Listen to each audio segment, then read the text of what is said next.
প্রিয় শিক্ষার্থী ভাই বোনেরা, নমস্কার। আর আশা করি সবাই ভালো আছেন, সুস্থ আছেন। তো আপনার সামনে যদি আজকে আমাদের ভিডিওটা দিয়ে থাকে, আপনি যদি একাদশ দ্বাদশ শ্রেণীর শিক্ষার্থী হয়ে থাকেন, আর যদি আপনাদের অর্থনীতি বিষয়টা থেকে থাকে, তো অবশ্যই অবশ্যই আজকের ক্লাসটা আপনার জন্য গুরুত্বপূর্ণ।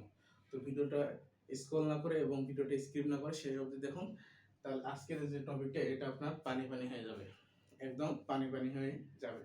তো এখানে একটা টেবিল দেখছেন, এই টেবিলটা আজকে আমরা পূরণ করব। টেবিলটা পূরণ করার জন্য কি কি দরকার, কোন সূত্রগুলো আমাদের প্রয়োগ করতে হবে সেই সম্পর্কে বিস্তারিত জানবো। তো টেবিলটা আসলে কোন সম্পর্কে চাইছে, সেটা হচ্ছে যে অপূর্ণ প্রতিযোগিতামূলক বাজার।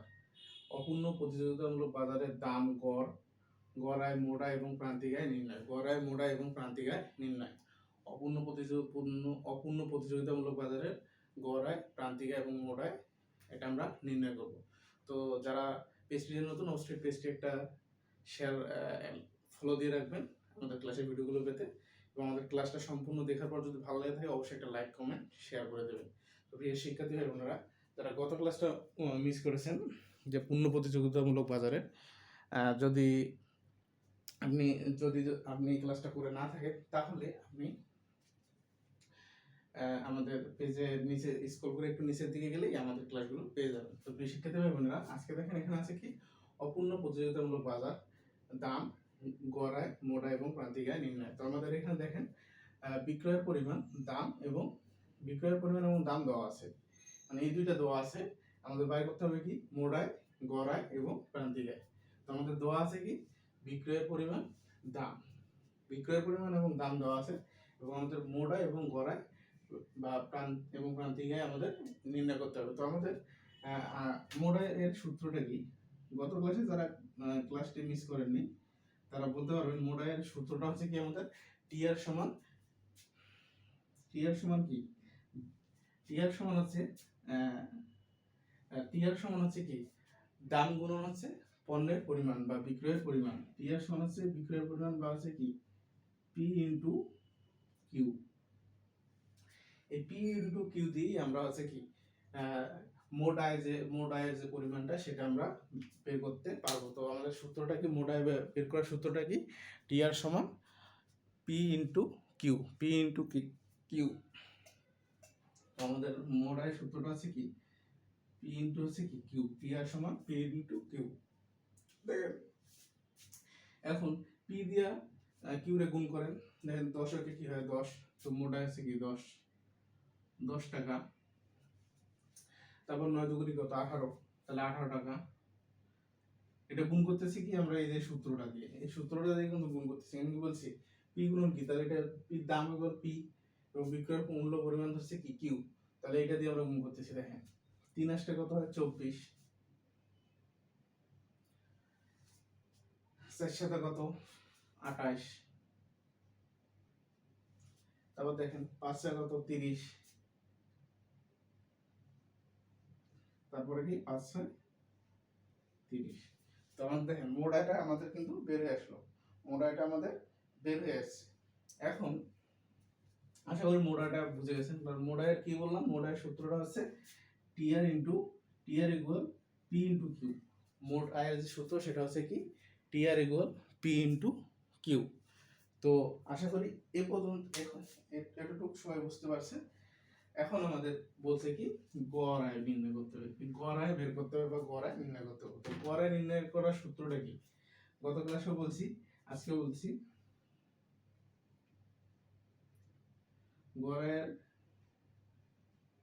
সূত্রটা কি, এ আর সমান কি, টি আর ভাগ কিউ। এ আর সমান কি, টি আর ভাগ কিউ। টি আরটা কি, টি আর হচ্ছে এই যে মোট আয়, আর কিউ হচ্ছে কি, কিউ হচ্ছে আমাদের বিক্রয়ের পরিমাণ। তো আমরা বলছি কি, গড় আয় সমান হচ্ছে টি আর ভাগ কিউ। গড় আয় হচ্ছে আমাদের টি আর ভাগ হচ্ছে কি কিউ। গড় আয় সমান আমাদের কি, টি আর ভাগ হচ্ছে কিউ। তো দেখেন, তো সেম, জাস্ট এই মানটা এদিকে যা বসবে, কেমনে বসবে দেখেন।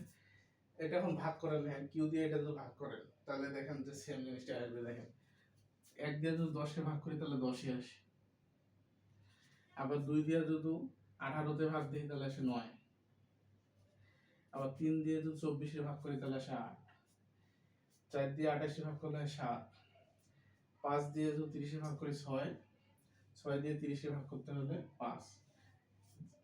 তাহলে আমাদের এখানে দেখেন গত ক্লাসে যে পূর্ণ প্রতিযোগিতামূলক বাজার করেছি, বাজার বের করেছি, আজকে হচ্ছে অপূর্ণ প্রতিযোগিতামূলক বাজার।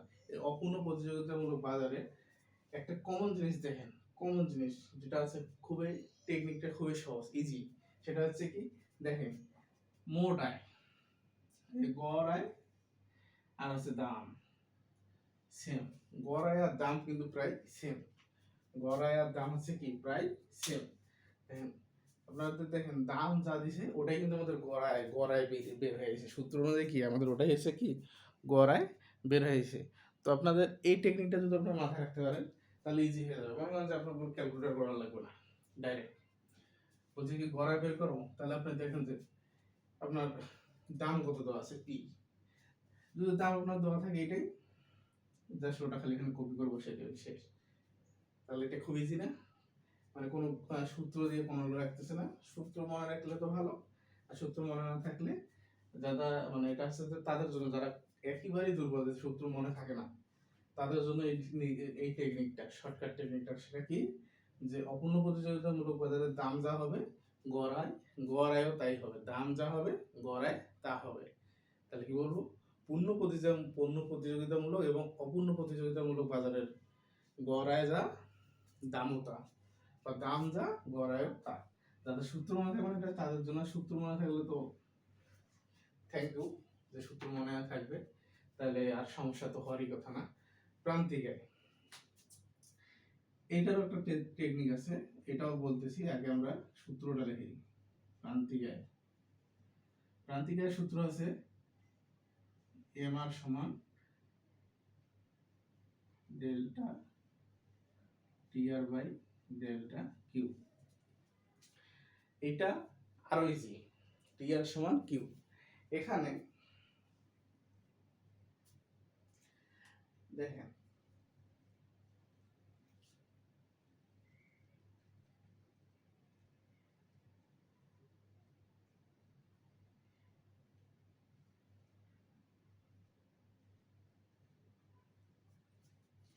এখানে খুবই ইজি একটা বিষয়, সেটা হচ্ছে কি এটাকে আমরা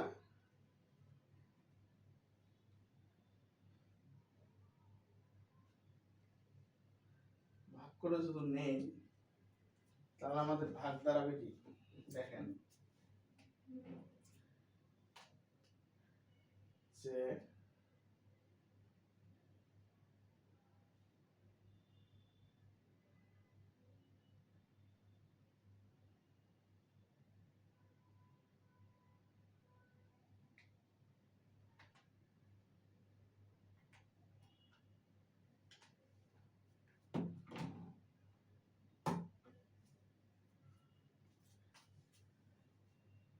এটা হচ্ছে 10,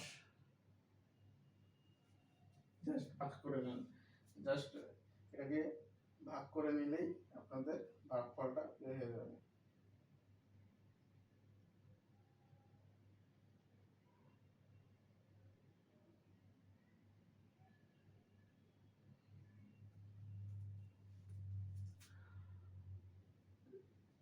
এই যে এই মানটা আছে না, এই মানটাই প্রান্তিক আয়ে যাবে, এই মানটাই আবার কি যাবে প্রান্তিক আয়ে যাবে। দেখেন 9, 8, 7, 6, 5। এখানে কিছুটা পরিবর্তন হতে পারে, সেটা হচ্ছে কি যদি আমরা ডেল্টার মান ধরি, ডেল্টার মান ধরলে কমবে, ডেল্টার মান ধরলে হচ্ছে যে এটা এবার ভাগ এটা যদি দেই আমরা, তাহলে দেখেন